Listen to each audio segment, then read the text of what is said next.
தரங்கம்பாடி அருகே இலுப்பூர் கிராமத்தில் உள்ள ஸ்ரீ சீதலாதேவி மாரியம்மன் கோவில் தீமிதி திருவிழா நடைபெற்றது. பால் காவடி, பன்னீர் காவடி, அலகு காவடி எடுத்தும் வாயில் 16 அடி நீள அலகு குத்தியும் நூற்றுக்கணக்கான பக்தர்கள் தீமிதித்து நேர்த்திக்கடன் செலுத்தினர்.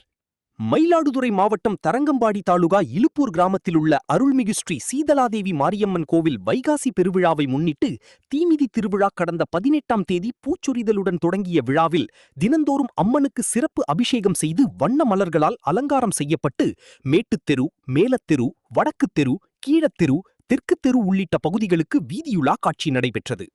அதனைத் தொடர்ந்து காத்தவராயன் திருக்கல்யாணமும் நடைபெற்றது. விழாவின் முக்கிய நிகழ்வான இன்று தீமிதி திருவிழா விமர்சையாக நடைபெற்றது.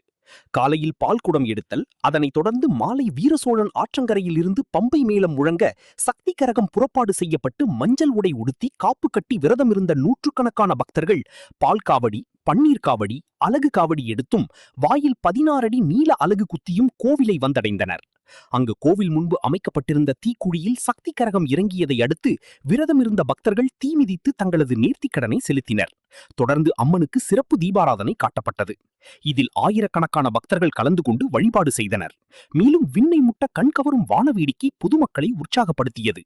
தொடர்ந்து அம்மன் சிறப்பு அலங்காரத்தில் வீதியுலா நடைபெற்றது.